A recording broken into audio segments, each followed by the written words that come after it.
Student, स्वागत है आपका ग्रेजुएशन मंत्रा पर। आज मैं आपके साथ हिस्ट्री का न्यू टॉपिक डिस्कस करूंगी जो है हमारा सिंधु घाटी सभ्यता। तो आज मैं आपको सिंधु घाटी सभ्यता के बारे में बताऊंगी, उसकी उत्पत्ति कैसे हुई और उसकी जो विशेषता है आज के लेक्चर में, और इंट्रोडक्शन उसको डिस्कस करूंगी। प्रीवियस लेक्चर में मैंने आपको क्या बताया था, इतिहास को 3 वर्गों में डिवाइड कर रखा है। सबसे पहले थे हमारा प्रागैतिहासिक काल, प्रागैतिहासिक काल। सेकंड था हमारा आद्य ऐतिहासिक काल,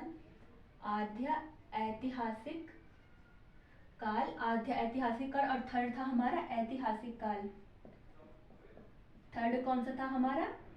ऐतिहासिक काल। तो फर्स्ट था प्रागैतिहासिक काल, आद्य ऐतिहासिक काल और ऐतिहासिक काल। जो मैंने आपको बताया था कि इसमें क्या था, हमारे लिखित साक्ष्य प्राप्त नहीं थे, केवल पुरातात्विक स्रोत प्राप्त थे।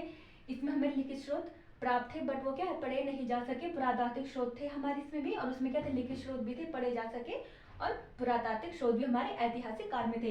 इसको मैंने क्या बोला, इसको हम क्या बोलते हैं, पाषाण काल भी कहते हैं, पाषाण काल भी कहा जाता था इसे। इसको भी हमने क्या किया, इसको भी 3 पार्टों में डिवाइड किया गया था। सबसे पहले क्या था हमारा पुरापाषाण काल, फिर था हमारा मध्यपाषाण काल, फिर था हमारा नवपाषाण काल। तो इनके बारे में मैंने आपको प्रीवियस लेक्चर में बता रखा था कि इन तीनों काल में हमारे मानव के जीवन कैसे थे। इसमें हमारे पत्थरों के द्वारा शिकार वगैरह किया जाता था, पत्थरों का यूज हुआ था। फिर इसमें ही क्या आता है, हमारा एक ताम्रपाषाण काल भी आता है, ताम्रपाषाण काल, जिसमें हमारे हुई थी तांबे की खोज हुई थी। तो सबसे पहले पत्थरों का यूज हुआ, उसके बाद क्या हुआ, तांबे की खोज हुई। तो इसको हमने क्या कहा, ताम्रपाषाण काल कहा। इसको चिल्कोलीथ भी कहते हैं, चिल्कोलीथ एज भी कहते हैं इसके हम। ताम्रपाषाण काल को हम चिल्कोलीथ भी कहा जाता है।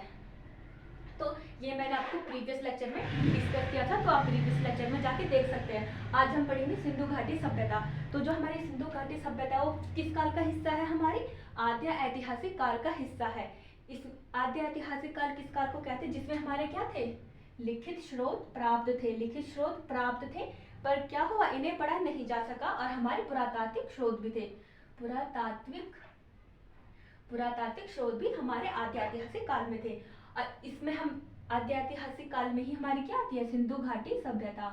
कौन सी सभ्यता, सिंधु घाटी सभ्यता हमारी आद्य ऐतिहासिक काल का हिस्सा है। तो आज मैं आपको सिंधु घाटी सभ्यता के बारे में बताऊंगी, इसका इंट्रोडक्शन दूंगी, और इसकी उत्पत्ति कैसे हुई ये सब आज के लेक्चर में आपको बताऊंगी। तो आज हमारे सिंधु घाटी सभ्यता, हेडिंग डाल दीजिए। जो हमारी सिंधु घाटी सभ्यता है वो क्या थी, भारत की सबसे प्राचीन सभ्यता थी। क्या थी हमारी, भारत की सबसे प्राचीन सभ्यता, भारत की सबसे प्राचीन सभ्यता थी। यहाँ के मानव क्या थे, मतलब सभ्य था यहाँ का। यहाँ पर जो नगरीय व्यवस्था थी वो क्या थी, सभ्य थी, व्यवस्थित ढंग से हुआ करती थी। इससे पहले हमने पाषाण काल पढ़ा था, उसमें क्या थे, मानव क्या थे, खाना बदोश हुआ करते थे। वो क्या करते थे, संग्राहक थे, यहाँ से वहां भटकते रहते थे। लेकिन जब हमारा आद्य ऐतिहासिक काल आया, जो सिंधु घाटी सभ्यता थी, वहाँ के मानव क्या हो गए, सभ्य हो गए, मतलब अच्छे प्रकार से अपना जीवन यापन करने लगे, पशुपालन करने लग गए, कृषि करने लग गए, व्यापार करने लग गए, वार्तालाप ये सब करने लग गए। तो वो क्या हुई, एक सभ्य मानव, हाँ सभ्य मानव हुई यहाँ के मानव। तो इसीलिए क्या हुई है, सबसे प्राचीन और सबसे प्रथम सभ्यता कौन सी है भारत की, वो है हमारी सिंधु घाटी सभ्यता। अब जो सिंधु घाटी सभ्यता थी उसके भी समकालीन क्या थे, विश्व में अनेक सभ्यताएं थी, जैसे मेसोपोटामस की सभ्यता हो गई, मिस्र की हो गई, चीन की, ये सारी सभ्यता थी। तो ये सारी सभ्यता भी हमारे सिंधु घाटी सभ्यता के समकालीन थी। बट जो सबसे विकसित थी, सबसे सभ्य बोल सकते थे, वो हमारी सिंधु घाटी सभ्यता थी। तो और इसका काल कौन सा है, आद्य ऐतिहासिक काल थी। तो सन 1826 में कौन थे, चार्ल्स मैसन थे। चार्ल्स मैसन को क्या मिली थी, पुरानी ईंटें मिली थी, जिसमें सिंधु घाटी सभ्यता के जिनसे घर बने थे वो ईंटें किसे मिली, चार्ल्स मैसन को मिली। 1826 में क्या हुआ, चार्ल्स मैसन को क्या मिली, चार्ल्स मैसन। तो 1826 में चार्ल्स मैसन को ईंट मिली थी, और इन्होंने देखा कि आजकल की ईंट नहीं है, ये क्या है, पुराने जमाने की ईंट है। तो उन्होंने उसको क्या किया, C14 मतलब कार्बन डेटिंग। ये क्या है, ये क्या सिस्टम है, इससे हम किसी भी वस्तु की प्राचीनतम एज निकाल सकते हैं कि वो कितने साल पुराना है। तो उन्होंने उस ईंट की क्या की, एज निकाली, C14 इस सिस्टम से निकाला। तो 1826 में जो चार्ल्स मैसन थे उनको सबसे पहले क्या मिली, पुरानी ईंटें मिली थी। फिर इसके बाद आया फिर इसके बाद आया हमारा 1856। फिर इसके बाद आया हमारा 1856। इसमें क्या हुआ, लाहौर, कराची से लाहौर में एक रेलगाड़ी जा रही थी। तो जो ब्रंटन बंधु थे उन्हें जब रेलगाड़ी का काम हुआ, तो जो ब्रंटन बंधु थे, कौन थे हमारे ब्रंटन बंधु, तो 1856 में जब क्या हो रहा था, कराची से लाहौर की ओर रेलगाड़ी का मार्ग बन रहा था, उसका काम चल रहा था। तो ब्रंटन बंधु को क्या मिली, पुरानी ईंटें का साक्ष्य मिला 1856 में। बट इन दोनों को जब ईंटें मिली, उन्होंने ज्यादा ध्यान नहीं दिया, ज्यादा इस पर क्या नहीं किया, ज्यादा इस पर विचार नहीं किया, इस पर ज्यादा खोज नहीं की। सन 1921 में क्या हुआ, जो हमारे पुरातात्विक विभाग के डायरेक्टर थे वो थे हमारे जॉन मार्शल। तो इन्होंने क्या किया, जॉन मार्शल पुरातात्विक विज्ञान के डायरेक्टर थे। 1921 में ब्रिटिश थे, इस समय क्या था, भारत पर अंग्रेजों का राज था, तो क्या थे, ब्रिटिश थे। जॉन मार्शल, इन्होंने क्या किया, इनको भी क्या मिली, पुरानी ईंटें मिली। तो इन्होंने उत्खनन का कार्य किसको सौंपा, दयाराम साहनी को। दयाराम साहनी को इन्होंने क्या किया, उत्खनन का कार्य सौंपा। क्या हुआ 1921 में, जो जॉन मार्शल थे उन्हें भी क्या मिली, पुराने ईंटों के साक्ष्य मिले। तो इन्होंने उत्खनन का कार्य किसको सौंपा, दयाराम साहनी को। उत्खनन यानी खुदाई का कार्य दयाराम साहनी को सौंपा। तो उन्होंने जब दयाराम साहनी ने क्या की, खुदाई की, तो उन्हें क्या मिली, बहुत सारे अवशेष मिले होंगे, पुराने बर्तन वगैरह मिले होंगे, मूर्तियां वगैरह मिली होंगी, हमारे मृत भांड होते हैं ना, तो वो सारे मिले, ईंटें वगैरह। तो उन्होंने फिर जॉन मार्शल को बताया। फिर उन्होंने सोचा कि यहाँ पर क्या थे, मतलब और उत्खनन किया, आसपास के क्षेत्रों में उत्खनन किया, तो उन्हें क्या मिली, पूरी एक नगरीय बस्ती मिली उन्हें, जब उन्होंने खुदाई की कि यहाँ पर पहले क्या थी, एक नगर था। तो सबसे पहले कौन सा नगर था, वो हमारा हड़प्पा था। तो सबसे पहले जो नगर की खोज हुई वो कौन सी थी, हड़प्पा। तो जब 1921 में जॉन मार्शल ने दयाराम साहनी को उत्खनन के लिए बोला, तो उन्हें वहां से अनेक प्रकार के अवशेष मिले। फिर धीरे धीरे क्या किया, उन्होंने आसपास की जगह में और खुदाई की, तो वहां से उन्हें क्या मिली, एक नगर मिला, तो उसका नाम क्या पड़ा, हड़प्पा पड़ा गया। तो सबसे पहले जिस नगर की खोजी वो क्या था, आप लोग लिख सकते हैं, वो था हड़प्पा। किसने की थी, दयाराम साहनी ने की थी। और कब की थी, 1921 में की थी, सर्वप्रथम हड़प्पा की खोज हुई थी। तो ये थी हमारी सिंधु घाटी सभ्यता की उत्पत्ति कैसे हुई। अब हम देखेंगे इसका नामकरण, सिंधु घाटी सभ्यता का नामकरण क्या क्या अन्य भी इसके नाम है, तो किस प्रकार पढ़े। अब सिंधु घाटी सभ्यता का नाम या नामकरण की क्या इसके नाम थे। तो सिंधु घाटी सभ्यता को सबसे पहले क्या कहा, सबसे फर्स्ट क्या है, सिंधु घाटी सभ्यता। किसको सिंधु घाटी सभ्यता ही बोला गया, बोला क्यों गया सिंधु घाटी सभ्यता या सैंधव सभ्यता। सैंधव सभ्यता। तो जो हमारे जब उत्खनन का कार्य शुरू किया गया, तो जो सारे शहर थे, जो सिंधु घाटी में अनेक नगर थे, वो क्या थे, हमारी सिंधु नदी के सामने ही थी। मतलब अधिकतर शहर सिंधु नदी के सामने ही बसे हुए थे। तो इसीलिए इसको क्या कहा गया, सिंधु घाटी सभ्यता कहा गया। और सिंधु घाटी को ही क्या कहा, सैंधव नदी कहा जाता है, तो इसलिए इसे सैंधव सभ्यता भी कहा जाता है। तो सिंधु घाटी सभ्यता क्यों, क्योंकि सिंधु नदी के पास ही क्या, इसके अनेक नगर मिले, तो इसीलिए इसको सिंधु घाटी सभ्यता और सैंधव सभ्यता कहा गया। दूसरा नाम है इसका हड़प्पा सभ्यता। हड़प्पा सभ्यता। तो सिंधु घाटी, मैंने आपको बताया था कि जो सिंधु घाटी सभ्यता, जब इसकी खोज उत्खनन का कार्य शुरू हुआ, तो सबसे पहले नगर कौन सा मिला, हमें हड़प्पा मिला, तो इसलिए इसका नाम क्या पड़ा, हड़प्पा सभ्यता पड़ा। थर्ड नाम है इसका कांस्य युगीन सभ्यता। अर्थात इस काल में जब इनकी खोज हुई, तो इन्होंने क्या मिले, कांसे के बर्तन मिले, उसकी मूर्तियां मिली। मतलब इस टाइम पे कांस्य धातु की खोज हो गई थी, कांसे की खोज हुई थी, तो इसलिए इसे कांस्य युगीन सभ्यता भी कहा जाता है। और इससे पहले जो काल थे, वहां पर पत्थरों की और तांबे की खोज हो गई थी, और यहाँ पर क्या हुई, हमें कांसे की खोज हुई, तो इसलिए इसे कांस्य युगीन सभ्यता भी कहा जाता है। इसका थोड़ा क्या बताती हूँ, मैं थोड़ा इसका इंट्रोडक्शन बताती हूँ, कि इंट्रोडक्शन यानी कि इसकी जो विशेषताएं थी वो बताती हूँ। तो सबसे पहले देखेंगे हम कि सिंधु घाटी के जो छोर थे, कि उनका जो एरिया था कहाँ तक फैला था। तो सबसे पहले क्या थी, सिंधु घाटी का जो क्षेत्र था वो क्या था, त्रिभुजाकार था। क्षेत्र था त्रिभुजाकार की इसकी आकृति थी। कैसे, तो जो इसका इसके जो छोर है, इधर क्या था, इधर है हमारा, इधर आता है सबसे पश्चिमी छोर आता है हमारा सुत्का गेंडोर, सुत्का गेंडोर छोर आता है, जो हमारा सब पूर्व पश्चिमी छोर है वो है हमारा सुत्का गेंडोर। अब जो उत्तरी है वो आता है हमारा मांडा, ये हमारा जम्मू कश्मीर में है, जम्मू में है, और ये हमारा पाकिस्तान में है। तो जो हमारा सबसे पश्चिमी छोर हो गया वो है हमारा सुत्का गेंडोर, मतलब सबसे पश्चिमी साइड सबसे अंतिम कौन सा पाया गया, हमारा सुत्का गेंडोर पाया गया। उत्तर की साइड हमारा मांडा पाया गया जो हमारा जम्मू कश्मीर में है, और पूर्व की साइड हमारा कौन सा पाया गया, आलमगीरपुर, आलमगीरपुर पाया गया जो हमारा उत्तर प्रदेश में है। और दक्षिण की साइड कौन सा पाया गया, यहाँ पर पाया गया हमारा दयामामाबाद, दयामामाबाद जो हमारा कहाँ पर है, महाराष्ट्र में है। तो ये सारे इसके क्या है, चारों छोर है जो अलग अलग छोर थे।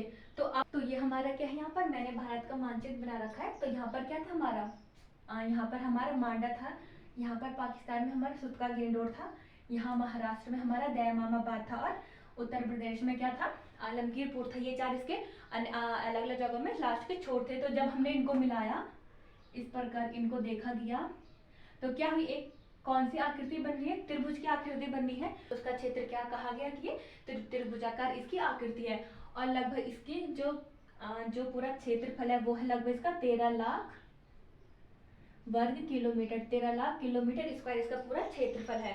तो ये इसके अन्य छोर हो गए, और इसका आकार कौन सा है, त्रिभुजाकार है। अब जो इसकी विशेषताएं आती है, कुछ विशेष विशेषताएं थी, विशेषताएं वो आपको बताती हूँ मैं। अब इसमें थोड़ी इसका इंट्रोडक्शन दे देती हूँ, फिर आगे के लेक्चर में हम अच्छे से ब्रीफ में डिस्कस करेंगे। तो सबसे पहले सबसे प्रमुख और सबसे इंपॉर्टेंट विशेषता है इसकी कि जो ये सभ्यता थी वो क्या थी, नगरीय सभ्यता थी, नगरीय सभ्यता थी। मतलब जो इनके जो घर वगैरह थे, अच्छे पक्के मकान हुआ करते थे, सड़कें क्या थी, चौड़ी थी, सड़कों में क्या थी, नाले बना, सड़कों के किनारे घर से पूरी नालियां जोड़ रखी थी, और नाली क्या थी, ढकी हुई थी, अच्छे से क्या थी, नगरीय व्यवस्था थी। सबसे पहले यहाँ पे क्या हो गई, नगरीय व्यवस्था थी हमारी, क्या थी, सिंधु घाटी सभ्यता एक नगरीय व्यवस्था थी। और जो इसका काल था वो कौन सा काल था, मैंने आपको अभी बताया, वो था हमारा आद्य ऐतिहासिक काल, आद्य ऐतिहासिक काल, आद्य ऐतिहासिक काल। और इस टाइम पे क्या हुआ हमारा, कांस्य की खोज हो गई थी हमारी, कांस्य की खोज हुआ गई थी, क्योंकि जब उत्खनन का कार्य किया गया तो कांस्य के साक्ष्य प्राप्त हुए हमें। सेकंड क्या थी हमारी, इसकी जो लिपि थी वो थी भाव चित्रात्मक, भाव चित्रात्मक।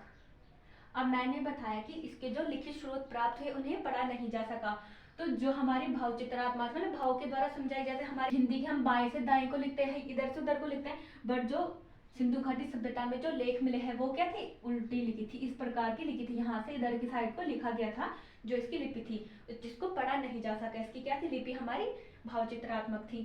सेकंड जो आता है इसका व्यवसाय, व्यवसाय मतलब किस प्रकार खान पान किया करते थे, क्या काम किया करते थे, व्यवसाय में आता है। जैसे कृषि हो गया, कृषि में भी क्या हो गई थी, मतलब अधिक विकसित हो गया था, कृषि हुआ करता था, पशुपालन हुआ करता था, पशुपालन। और सेकंड इंपॉर्टेंट क्या आता है हमारा, व्यापार, व्यापार भी हुआ करता था। और जो व्यापार के साक्ष्य वो हमें लोथल से, जो गुजरात में है, वहां से प्राप्त हुई, वहां से हमें फारस की मुद्राएं प्राप्त हुई, फारस में यहाँ की मुद्राएं प्राप्त हुई। फारस यानी जो इसका नाम क्या है, ईरान। तो यहाँ फारस से यहाँ सिंधु घाटी सभ्यता में की जगह पर क्या हुआ करता था, व्यापार हुआ करता था, वहाँ की मुद्राएं हमें यहाँ पर मिली है। तो इससे पता चलता है कि जो इस काल के मानव थे वो क्या थे, हमारे व्यापारी भी थे, व्यापार किया करते थे। और जो अधिकतर व्यापार था वो हमारा वस्तु विनिमय के द्वारा करता था, वस्तु विनिमय, वस्तु विनिमय के द्वारा इनका व्यापार हुआ करता था। अर्थात एक वस्तु दी और उसकी जगह दूसरी वस्तु ली। जैसे किसी पे अगर गेहूं ज्यादा हो गए, किसी ने गेहूं की ज्यादा खेती कर दी, तो उसने गेहूं के बदले गेहूं दे दे किसी व्यक्ति को और वहां से चावल खरीद ले। तो इस प्रकार की क्या हुआ करता था, व्यापार हुआ करता था वस्तु विनिमय की पद्धति से। तो ये इनका व्यवसाय के बारे में हो गया। नेक्स्ट विशेषता क्या लिख सकते हैं हम इसकी, जो ये सभ्यता थी वो शांतिपूर्व सभ्यता थी, शांति प्रिय सभ्यता थी। अर्थात यहाँ पर अधिक क्या हो सभ्यता थी, यहाँ पर हमारे अधिक युद्ध वगैरह विद्रोह वगैरह नहीं हुआ करते थे, लोग अपने एकदम साधारण तरीके से अपना जीवन व्यतीत किया करते थे। तो ये क्या थी, शांति प्रिय सभ्यता थी। और इनके टाइम पे क्या हुआ, जो समाज था वो मातृसत्तात्मक था, मातृ सत्तात्मक सत्तात्मक था, यानी कि उस टाइम पे क्या थी, महिलाओं की अधिक सम्मान किया जाता था, उनका अधिक सम्मान किया करता था। तो इसमें जो हमारा सम्मान था वो मातृ सत्तात्मक था, शांति प्रिय थी। और जो यहाँ की जो मानव थे, महिलाएं थी, पुरुष थे, उन्हें आभूषणों का शौक था, आभूषणों को पहनने का शौक था। और आभूषणों अधिक जनहुदड़ों में ही आभूषण के अधिक साक्ष्य मिले हैं। तो अभी अभी इसके बाद में भी आपको उन सारे जो नगर यहाँ से मिले हैं उनके बारे में बताऊंगी। तो ये इनकी कुछ विशेषताएं हो गई। इनका नेक्स्ट विशेषता हो गई मनोरंजन। तो मनोरंजन में क्या करते थे, पासा खेला करते थे।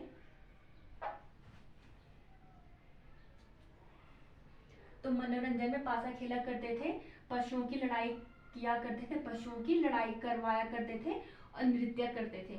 यहाँ से नृत्य की, कांसे के नृत्य की मूर्ति भी प्राप्त हुई है। तो इससे ये पता चलता है कि जो मनोरंजन था, नृत्य भी करते थे, पासा खेला करते थे और पशुओं की लड़ाई करते थे। तो इसकी जो विशेषताएं मैंने आपको बताई, नगरीय सभ्यता थी, मतलब अधिक विकसित इनके घर हुआ करते थे, सड़कें अधिक विकसित हुआ करती थी। सेकंड मैंने क्या बताया, जो ये काल है हमारा आद्य ऐतिहासिक काल का है, यानी कि इसके लिखित स्रोत प्राप्त हुए हैं बट उन्हें पढ़ा नहीं जा सका, और पुरातात्विक स्रोत भी यहाँ से प्राप्त हुई है। नेक्स्ट क्या बताया मैंने, नेक्स्ट बताया मैंने आपको कांसे की खोज हो गई थी इस काल में। जो इसकी लिपि थी भावचित्रात्मक थी। इसकी जो लिपि थी, व्यवसाय क्या था, कृषि, पशुपालन, व्यापार थी, व्यापार, इन सबके क्या साक्ष्य मिले हैं। तो ये इनका व्यवसाय हो गया, वस्तुओं का विनिमय के द्वारा अपना व्यापार किया करते थे। शांति प्रिय सभ्यता थी, अर्थात यहाँ पर आक्रमण वगैरह, विरोध वगैरह नहीं हुआ करते थे, लोग अपना शांतिमय ढंग से अपना जीवन व्यतीत किया करते थे। समाज मातृसत्तात्मक था, मतलब महिलाओं की क्या कि अधिक सम्मान दिया जाता था। आभूषणों का शौक था, यहाँ पर पुरुष महिलाओं को पहनने का। मनोरंजन कैसे करते थे, अपना पासा खेला करते थे, पशुओं की लड़ाई करवाया करते थे, या फिर नृत्य से इनका मनोरंजन हुआ करता था। तो ये हमारी सिंधु घाटी सभ्यता की विशेषताएं हो गई। अब यहाँ पर कुछ प्रमुख स्थल, प्रमुख नगर, जो हमारे कुछ प्रमुख नगर हैं उनके बारे में बताती हूँ आपको कि कौन कौन से नगर इनके प्रमुख हैं। तो वो है हमारे, सबसे पहले क्या हो गया, हड़प्पा हो गया, कि सबसे पहले हड़प्पा की खोज हुई थी। इसके बाद क्या हो गया हमारा, मोहनजोदड़ो। इसे मृतकों का टीला भी कहा जाता है, क्योंकि यहाँ पर मृतकों के कंकाल के अधिक साक्ष्य मिले हैं। फिर हो गया हमारा चनहुदड़ो, ये सारे हमारे पाकिस्तान में है। चनहुदड़ो में आभूषणों के, महिलाओं से संबंधित चीजें अधिक मिली है। फिर हो गया हमारा जैसे लोथल हो गया, लोथल ये हमारे गुजरात में है। यहाँ पर क्या था, लोथल से ही अधिक व्यापार हुआ करता था। लोथल हो गया, बनावली हो गया, कालीबंगा हो गया हमारा। तो ये सारे कुछ हमारे इंपॉर्टेंट शहर है, जिसको मैं नेक्स्ट लेक्चर में आपके साथ डिस्कस करूंगी कि वहां से हमें किस प्रकार के साक्ष्य मिले, उस जगह की खोज किसने की। तो ये आपको मैं नेक्स्ट लेक्चर में प्रोवाइड कराऊंगी। और जो लोथल, बनावली, कालीबंगा है, ये हमारे भारत में है। और मोहनजोदड़ो हो गया, हड़प्पा हो गया, चनहुदड़ो होगी, ये सारे पाकिस्तान में है। लोथल क्या सबसे व्यापार के लिए अधिक जाना जाता था। तो इनके बारे में ये करके मैं आपको नेक्स्ट वीडियो में बताऊंगी।